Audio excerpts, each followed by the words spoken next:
Dumelang, Tiviki. Welcome to another fire episode. More fire episode of the Mobile School Podcast. Remember, do not like, do not subscribe, do not tell your friends. Don't just watch and then leave it like it's nothing you've just seen, like everything else you spend the whole day watching. Today I want to talk about skill shortage in South Africa. So we've been talking about the e-waste project where we're going to teach people how to fix appliances and resell them on WhatsApp. The reason we're choosing WhatsApp, we've thought about building an app.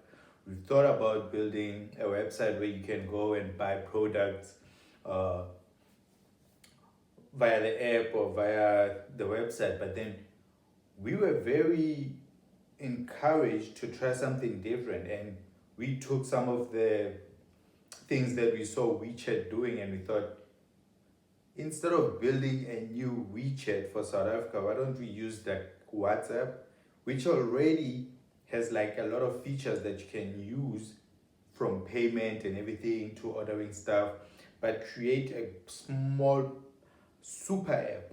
So a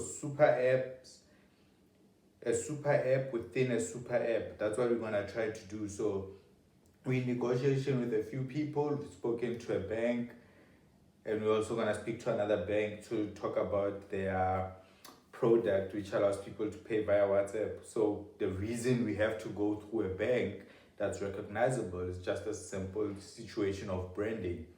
Like if we go to every township and say, hey, you can buy this candle that was fixed by so and so, it's for 50 rand. We don't want to deal with cash. We've made that clear. There's not going to be cash during our e-waste township tour.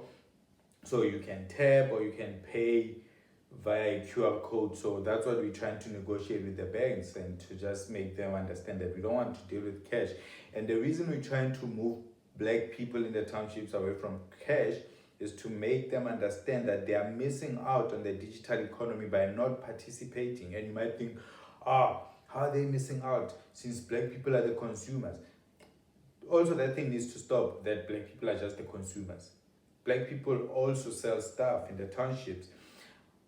Okay, the Somalis and Pakistanis are really killing us when it comes to spaza shops, but we can get our spaza shops back. We can have ghost kitchens in the townships where somebody goes on WhatsApp and says, I feel like Malamuhodu. And then they go to the WhatsApp group, food, which is not going to be the same as the e-waste group. But that's what I'm talking about. We need to create a super app within the WhatsApp super app. WhatsApp is a super app. You can send like messages, can send documents, can send pictures, can send videos. But how can we, as mobile schools, add, hey, I need transport from Spokane to Sharpeville. That's Ottawa. On the way anyway, our new career project, we've spoken about this. You don't have to rewatch the episode that we spoke about. Remember, you watch once, don't share, don't like. What if I want something to eat? You should be able to go on WhatsApp and say, I want to eat this, and the money gets taken out via WhatsApp. You pay via WhatsApp. So e-commerce is very important to include black people in this digital economy. Failure to do that is gonna be a problem for us, because you will never be able to move towards grocery shopping online, because you still have trust issues. You want to give the cashier money. You want to swipe in front of the cashier. That way your money disappears. You can be like, they gave me a receipt. So we still need to re-educate people about the safety of online shopping and online payments. So with that said, I just want to say we need to focus on super apps. And the only way to do it is to not try to build a new WeChat where you can shop, chat, pay electricity, pay your taxes, buy electricity. Those are super apps. So we can get some of those things and put them in one thing that we can put on a super app like WhatsApp. That's a lot of people are already using. So that's what we're trying to work on, and we're hoping that it happens in May. We'll see. But the thing is, it has to be done right. We need to make sure that the venue is perfect. And then we might have like a VR set situation going on, because we also need to introduce young black people to the metaverse, like, or else we're gonna be left behind. We've spoken about this again. So in closing, I just wanna say 2022 is the year of the super app, and you need to find your way in the super app. I think it's gonna be a duopoly type of setup where it's gonna be like WhatsApp, Facebook, Instagram, YouTube, Google Mail. What else does? Yeah, YouTube, Google Mail, and they own a whole lot of other shit, like with Google they even own like cloud computing, a lot of cloud computing. Not that Facebook doesn't, but we're gonna have a situation where we have like 5 companies that are responsible for everything. So they'll have one app. You go to Amazon, and Amazon will say, "Oh, do you wanna buy this thing? Order this thing. Order this food." Da da da, in one app. So you don't have to like, I need to go here to get Uber Eats. I need to go to this Uber to get Uber. Uber is gonna be like Uber, and you'll click Uber Eats as soon as you get into the user interface in the first page. So with that said, look out for some of the projects that we're doing that are focused on creating a super app within a super app. No, a super app elements in a super app. So we're not creating a super app, we're creating some things that we find necessary for us as black people in the townships to put into WhatsApp. Dog, old people don't need to go still do grocery shopping. They should get on WhatsApp and say, I'm out of sugar, I'm out of flour, I'm out of this. Send a message somewhere, and somebody knows like, oh, this is the woman who buys this product of flour, this product of coffee, this product of tea. Actually, fridges have been trying to do it with like, hey, you're running out of this, and then they send a message to the store, and the store orders it for you, and then it comes out of your credit card. But we have a long way to go, considering that a lot of these technologies go with credit cards, and this is why we need to partner with some banks that are very familiar. So when the bank says, hey, you can pay via WhatsApp if you use us, the person will be like, oh yeah, I know this bank. Hey, almost gave it away there, but yeah, remember, I'm not a podcaster, I'm an independent TED talker. But you didn't think I wasn't gonna talk about the Chinese, right? Since I'm talking about WeChat and giving them props, let me talk about Huawei. First of all, fuck you.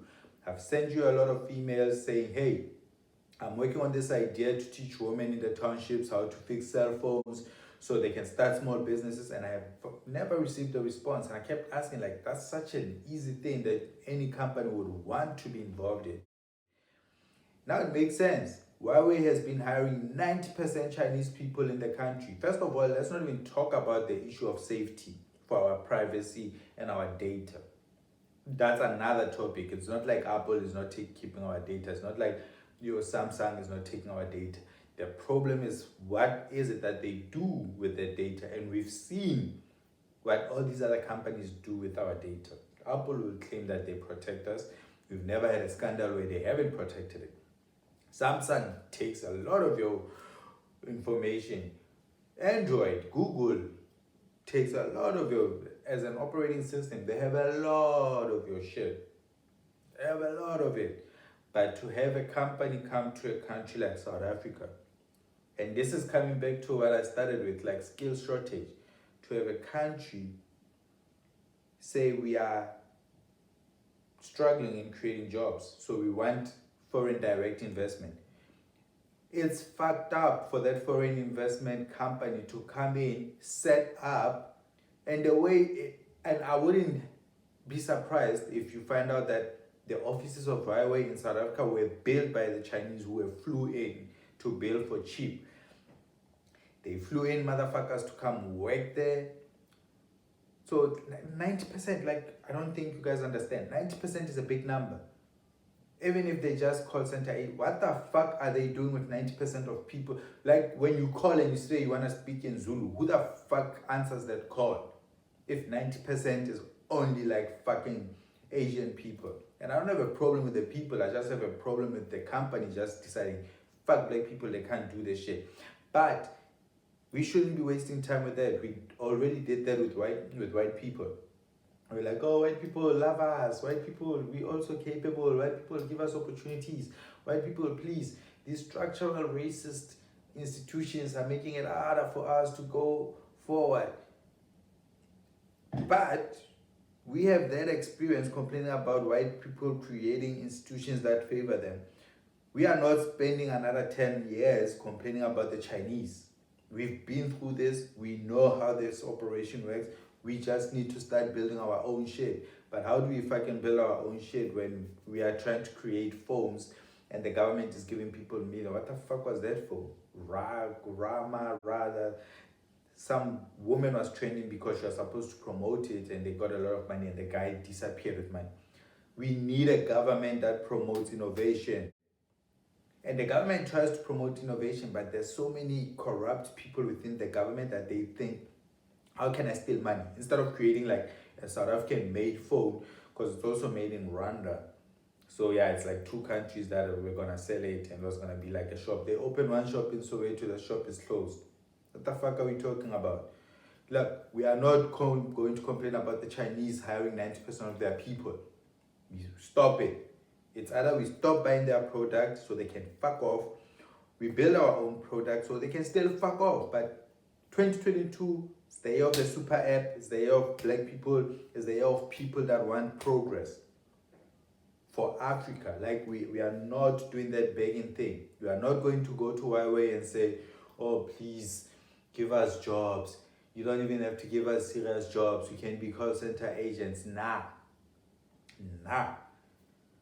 If you have a company that needs an engineer and you don't find one in South Africa, go to Zimbabwe, go to Botswana, go to Malawi, go to Nigeria. Those motherfuckers, they are who boys have been operating for years. Some of them must be like legit now. They must know a whole lot of shit that can help us. We need to start making sure that we own the technologies that are developed on the continent to protect our data. I don't think people take this serious enough. But think about it. A company came into your country, built its own offices, hires 90% of its people, and not even like local people.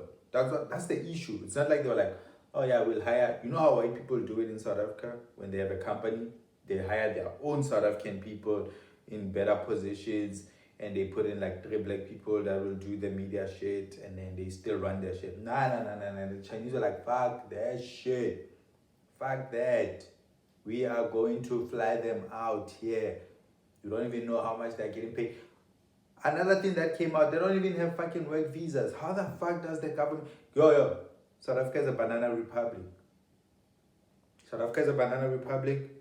The ANC must be voted out. Or else, if the ANC is still in charge after 2024, ladies and gentlemen, I'm an independent TED Talk. Habash. Yeah, ne?